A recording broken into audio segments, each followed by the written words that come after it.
In the spring of 1940, as Nazi tanks surged across France and the Luftwaffe dominated the skies over Europe, a 45-year-old designer named Edgar Schmud was hunkered down in a tight office at North American Aviation in Englewood, California, doodling plans for what would turn out to be World War II's pivotal fighter aircraft. And get this, no one had commissioned him for it. The U.S. Army Air Corps hadn't offered a deal. They hadn't even suggested they needed a fresh pursuit plane. Schmud was just taking a bold, educated hunch, and if it flopped, his firm would shoulder the R&D expenses, leaving him likely hunting for fresh employment. The tale of Edgar Schmud unfolds like a blockbuster movie plot. But it's all true. He entered the world in Hagen, Germany, back in 1899, raised amid the spectacle of the Wright brothers' European shows, which ignited his passion for aviation. Post-World War I, he toiled at Fokker in the Netherlands. That's the Fokker behind the Red Baron's famous triplane. When the Great Depression struck, he crossed to the U.S. in 1930, armed solely with technical sketches and drive. By 1936, he had settled in at North American Aviation, a plucky outfit in California, mainly churning out trainer aircraft. They weren't the giants, like Lockheed or Boeing. They were the scrappy challengers. Come April 1940, the British Purchasing Commission showed up at North American's doorstep with a pressing demand. The UK was losing planes quicker than production lines could replenish them, desperately seeking fighters, tons of them, right away. They proposed that North American license produce Curtiss P-40 Warhawks, a routine gig with reliable profits. Yet, company head James Dutch Kindleberger and Schmud spotted a bigger play, a chance to outpace the competition. Schmud boldly informed the British delegates, "We could craft you a superior pursuit plane from the ground up in just 120 days. The Brits figured he was out of his mind. Even his fellow workers at the company dismissed him as crazy. Building a warplane in 4 months? Impossible. It demanded years of trials, wind tunnel experiments, and prototype mishaps. But Schmud had quietly been tinkering with cutting-edge fighter ideas for months, fixated on one key weakness that hobbled every plane of that time: endurance. The Spitfire shone in close-quarters battles, but guzzled fuel after merely 400 miles. The P-40 offered solid reach, but struggled to gain altitude swiftly.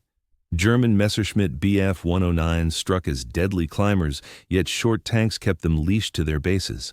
Militaries worldwide grappled with this harsh dilemma: opt for agility or distance, but never the pair.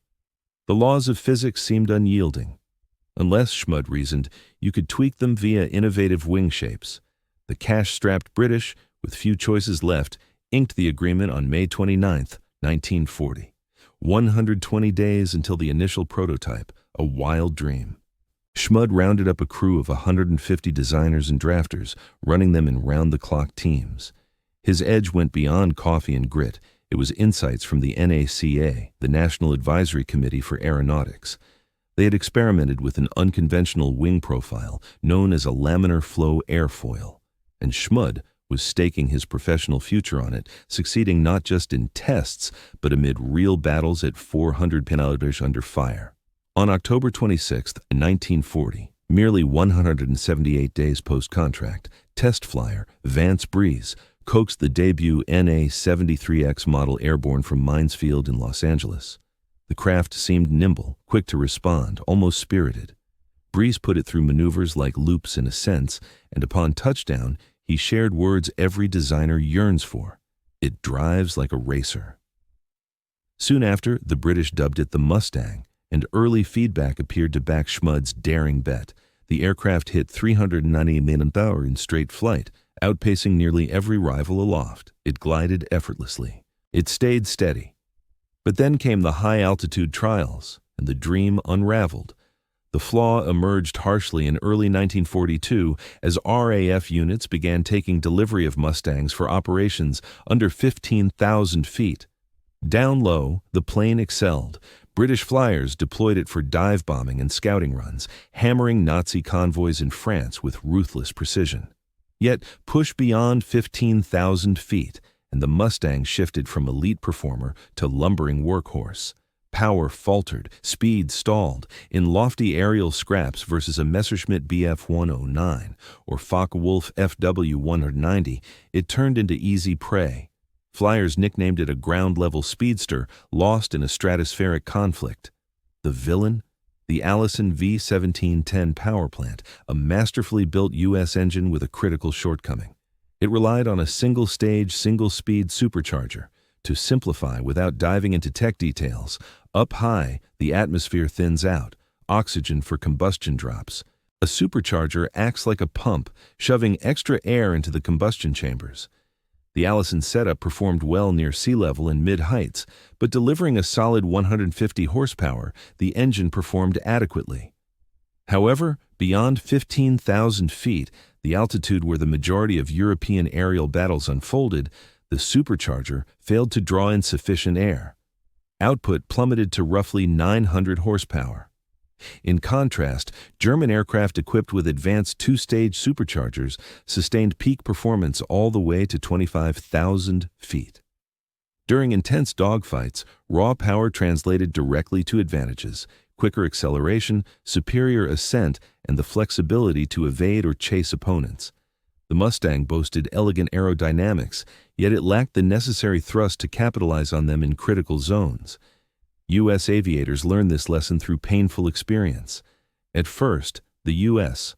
Army Air Forces assigned their P-51s primarily to low-altitude scouting duties, mirroring the niche role the RAF had adopted. These photo reconnaissance variants would zip over hostile lands just above the treetops, relying on velocity and stealth to dodge enemy planes instead of confronting them head-on. It felt degrading for an aircraft with such evident potential. At the Wright Field facility in Ohio, technicians conducted endless experiments, adjusting fuel blends and supercharger ratios. Yet, it's impossible to coax out capabilities that simply don't exist. The Allison engine had never been engineered for high-elevation warfare. North American aviation's ingenious fuselage was being crippled by an insufficient power source. Come mid-1942, the entire Mustang initiative appeared as a costly blunder. The military had committed to producing thousands of units. But what use was a pursuit plane incapable of operating at the heights bombers flew?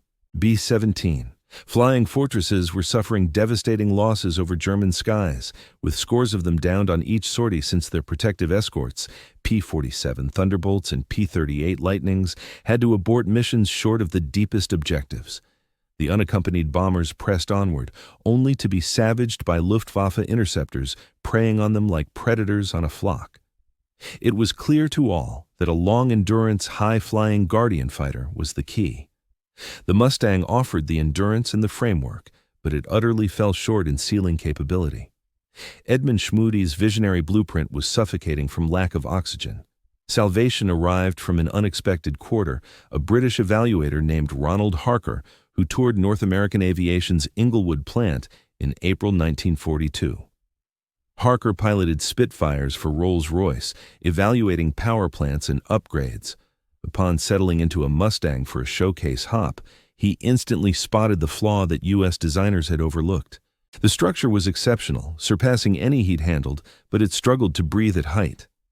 Right after touching down, Harker wired a message to Rolls-Royce's base in Derby, England, a concise 5-word dispatch that altered the conflict's course.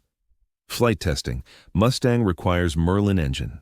The Rolls-Royce Merlin was no ordinary motor. It powered the iconic Spitfires and Lancaster heavy bombers. Crucially, it incorporated a 2-stage, 2-speed supercharger that delivered consistent output clear to 30,000 feet. The design was intricate. The initial stage pressurized the intake air, followed by an intercooler that cooled it to boost density. The subsequent stage pressurized it further before feeding it to the pistons. This configuration generated 1,520 horsepower at 20,000 feet, almost twice the Allison's output there. Still, engine replacement went far beyond a simple swap. The Merlin weighed more, installed in a distinct orientation, and demanded entirely new mounting brackets, radiator setups, and prop arrangements. Rolls-Royce moved ahead without U.S. consent. By October 1942, they had yanked a Mustang from RAF stocks and crammed a Merlin 61 into it at their Hucknall works. The inaugural flight occurred on October 13, 1942, with Rolls-Royce pilot Captain Ronnie Shepard in command. Shepard ascended to 20,000 feet, bracing for the typical lethargy. To his surprise, the plane surged ahead as if freed from restraints. He pressed on to 25,000 feet with robust climb, and even at 30,000 feet, the power remained vigorous. Diving earthward and advancing the throttle, he clocked 433 knots on the gauge. Upon return, Shepard submitted a debrief brimming with terms like outstanding and game-changing. The Brits promptly labeled it the Mustang X and flagged it as urgent. Stateside, North American aviation and the Army Air Forces hustled to adapt. Whispers of the UK Merlin trials had circulated, and in November 1942, Wright Field got data that bordered on unbelievable. Figures indicated a 50 mph velocity boost and a ceiling leap from 30,000 to 40,900 feet. Skeptical technicians wondered about inaccuracies. That changed when the debut U.S.-assembled Merlin Mustang, the P-51B, lifted off from Inglewood on November 30, 1942. Pilot Bob Chilton put it through rigorous maneuvers and buzzed back via radio, his voice laced with thrill. It ascends like a heaven-bound spirit. The upgrade was profound. What was once faltering over 15,000 feet now ruled at 25,000 and held its own at 35,000 feet. Meanwhile, the Packard Motor Car Company in Detroit kicked off licensed production of Merlin units. The Packard V1650, basically a Merlin engine crafted in America with adjusted production tools for large-scale output, powered the mix. Come early 1943, P-51B Mustangs equipped with these Merlin power plants started emerging from production lines in Englewood and a fresh facility in Dallas, Texas. Meanwhile, those fitted with Allison engines got shifted discreetly to roles in ground strikes and scouting missions. At last, the true Mustang, the fighter destined to shield bombers on trips to Berlin and beyond, had emerged. Schmood's fuselage now pulsed with its ideal engine, and the Luftwaffe was on the verge of learning the havoc wrought by 500 horsepower paired with laminar flow wings wielded by resolute aviators. Next up, the true innovation that elevated Schmood's creation to legend, the wing design. This part often leaves folks staring blankly when tech experts rattle off concepts like boundary layers and Reynolds numbers. Hang in there, though. It's what separates a solid fighter from an icon. As any plane slices through the sky, its wing pulls air particles along its contours. Typically, that leads to chaotic, turbulent airflow. Picture small vortices and swirls churning wildly across the wing's exterior. Such turbulence generates drag, forcing the aircraft to guzzle fuel merely to push against the atmosphere. Schmood aimed to minimize that disorder as much as feasible. The solution came via the NACA 45-100 laminar flow airfoil, pioneered by engineer Eastman Jacobs at Virginia's Langley Research Center in the waning 1930s. Jacobs devoted years in wind tunnels probing airflow over wings and uncovered an unexpected insight. Wings from the 1930s era usually reach their maximum thickness 25 to 30% from the front edge. Jacobs shifted that peak to 45%, nearly midway along the chord. This adjustment produced a revised pressure distribution that sustained smooth, layered airflow, laminar rather than turbulent, for far greater stretches along the wing. The data was impressive. Tests in wind tunnels revealed that these laminar flow wings slashed drag by 30 to 40% versus standard airfoils during cruising. A 30% drag cut allowed covering identical distances with reduced fuel or hauling extra tanks for vastly extended range. Yet, crucially, laminar flow demands a flawlessly even wing surface. Imperfections down to thousandths of an inch could ruin it. Even a protruding rivet, insect debris, or uneven coating might disrupt the flow, flipping it turbulent and erasing the gains. Many experts deemed such exactness unattainable in high-volume manufacturing, much less amid battle with shell impacts and hasty fixes. Schmood fixated on production standards that bordered on madness for 1940. North American aviation pioneered flush riveting methods, ensuring rivet heads lay flat against the skin without jutting out. They employed precise jigs and holders to keep wing sections within 5-inch tolerances. Laborers meticulously sanded the surfaces by hand and layered on primer and paint, sanding wet after each application to achieve a mirror-like finish. Inspectors tossed out panels that rivals might deem flawless. It ramped up time and expense in the factory, but the payoff was undeniable. The P-51 boasted 269 gallons of internal fuel, bumped later to 489 gallons using drop tanks. This yielded a practical combat radius of 750 miles, letting the Mustang travel 750 miles, engage for 20 minutes, and make it back. Stack that against a Spitfire Mark IX's 85 gallons internal and under 400-mile radius, or a P-47 Thunderbolt's 305 gallons with 475 miles. The Mustang didn't merely outperform, it redefined the class. And the elegant twist, thanks to the laminar flow wing's prowess at cruising paces, the Mustang stretched its legs by picking up speed. Cruising at 280 per-hour, it sipped fuel so thriftily that supplementary tanks transformed it into a long-haul powerhouse. Aircrews dubbed Mustangs their little friends, since, for the first time in Europe's skies, these escorts could tag along to the objective and escort back safely. On March 4, 1944, 64 P-51B Mustangs of the 4th Fighter Group launched from Debden Airfield in England at 10:15 a.m., burdened with 110-gallon drop tanks. The briefing was straightforward: guard the B-17 bombers to Berlin and return with them. Berlin, Hitler's stronghold, lay 100 miles into the Reich's core, territory no Allied fighter had probed before. The bomber teams were skeptical. They'd seen too many escorts dip wings in regret and turn back at the frontier, tanks empty, as Luftwaffe predators closed in. But not today. Lieutenant Colonel Don Blakesley commanded the group. A seasoned warrior who'd logged pilots who had flown Spitfires in the Royal Air Force later switched to U.S. units. Blakesley grasped the strategic importance of this operation. If the Mustangs managed to get to Berlin, the Luftwaffe would have no safe havens remaining.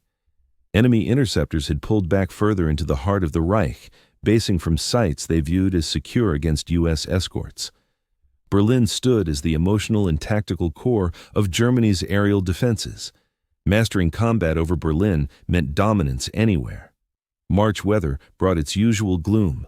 Dense cloud layers hung over the channel, with ice forming high up.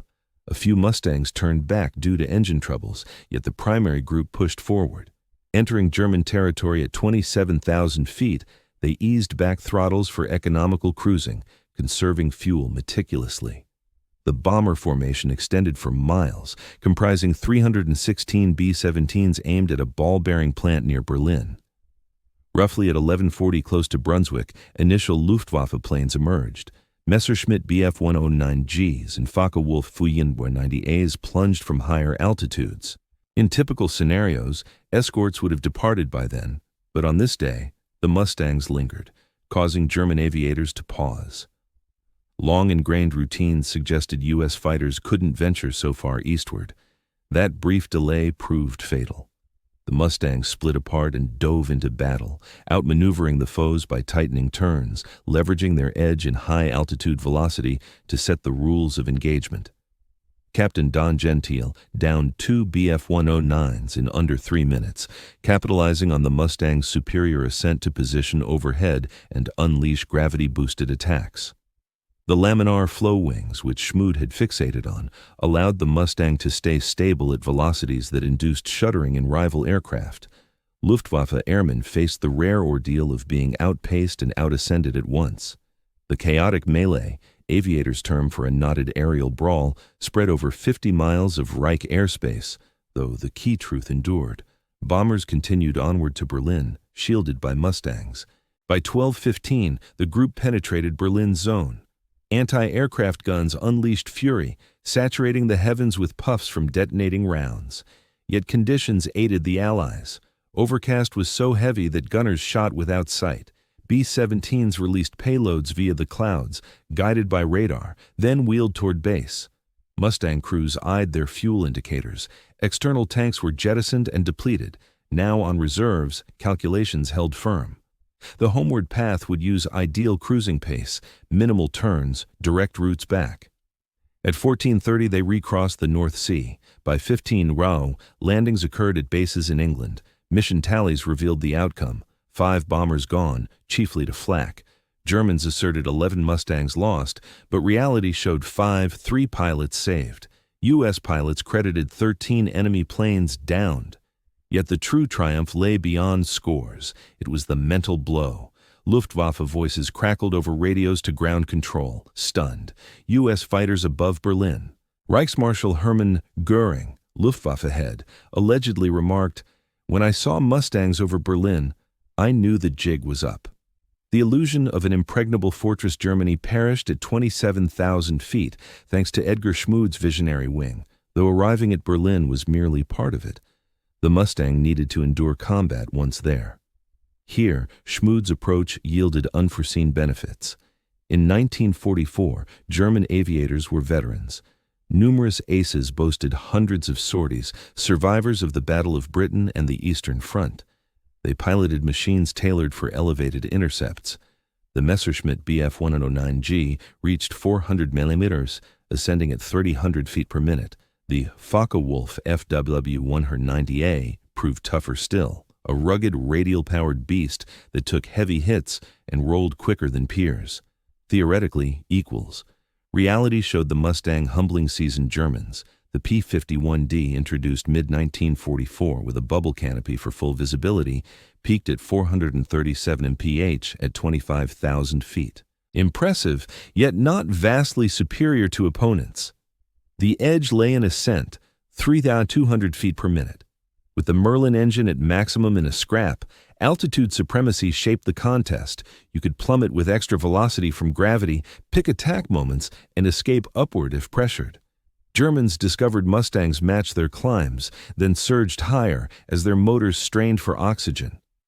The dual-stage Merlin supercharger outperformed all Luftwaffe options at 28,000 feet. Maneuverability distinguished solid from exceptional aircraft, and the laminar flow wing shone anew.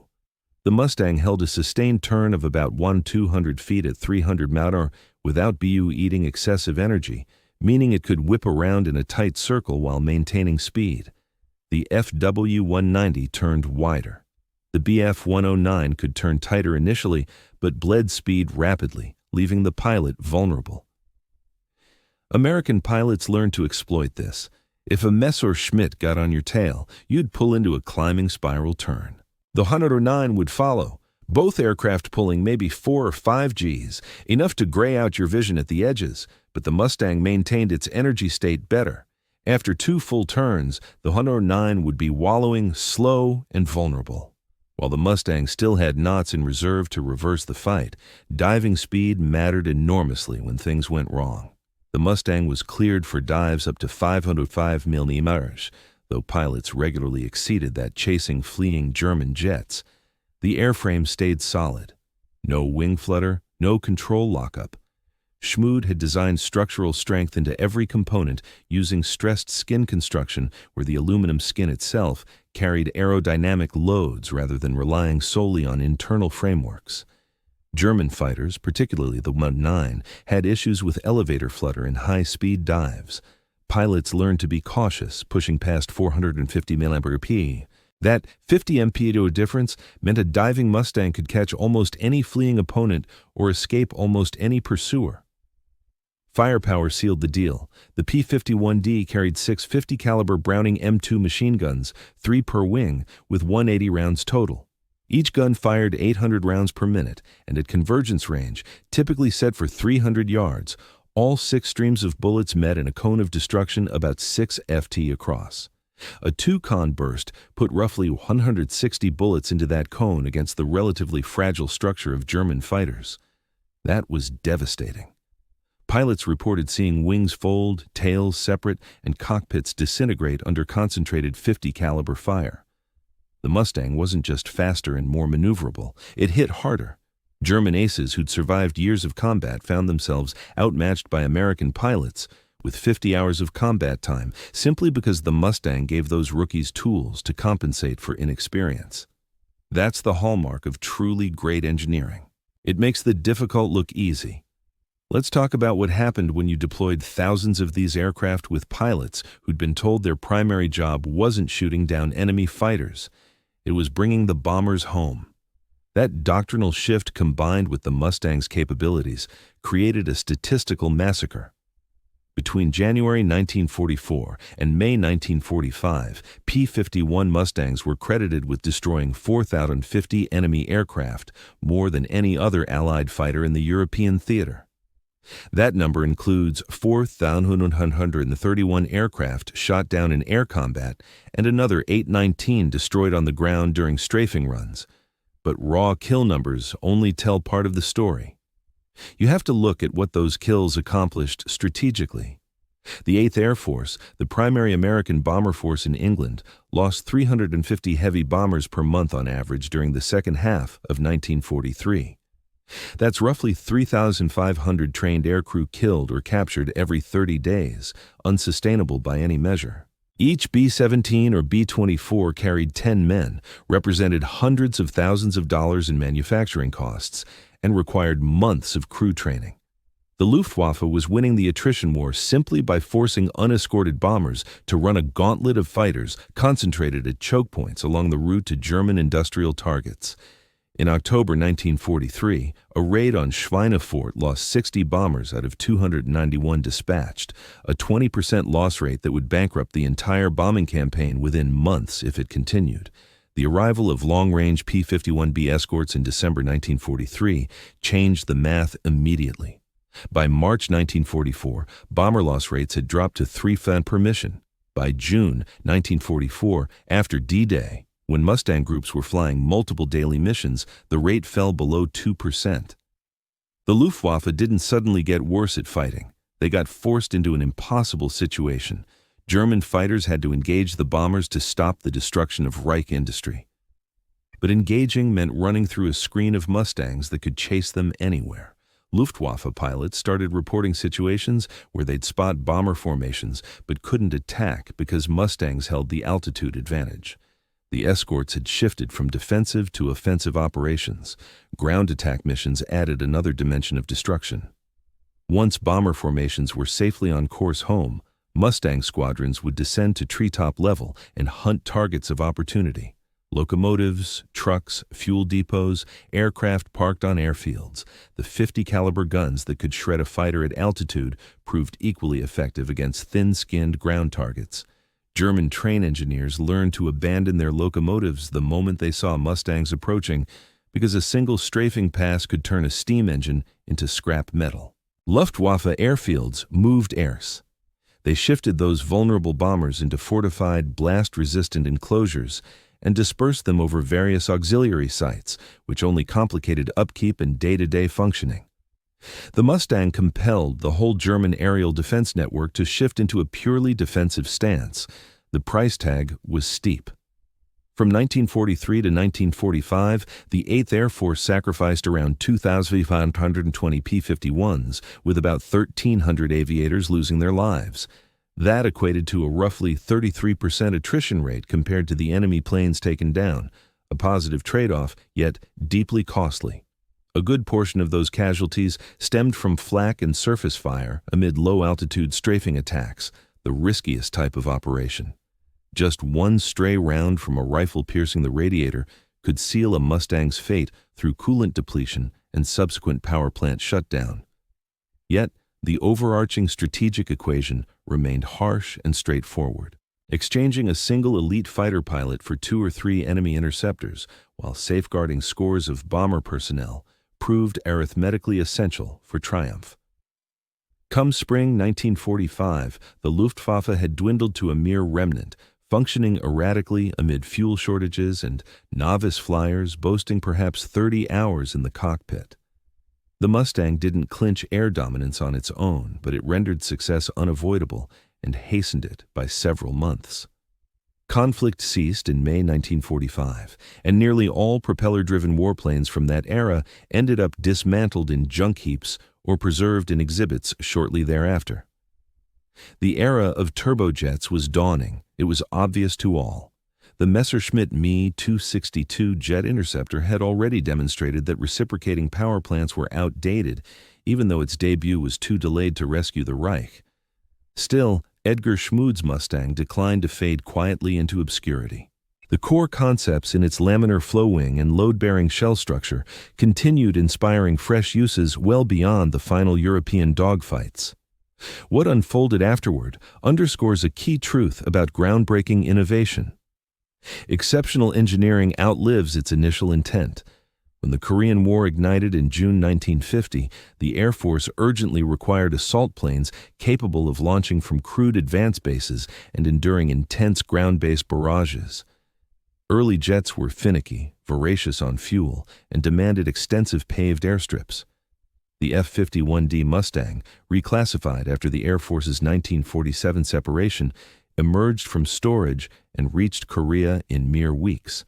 Airmen discovered it excelled at close support roles, hauling explosives, missiles, and incendiaries while shrugging off hits that would cripple a faster machine. The dependable Merlin power unit and sturdy framework allowed Mustangs to function from rudimentary fields right up to the battlefront.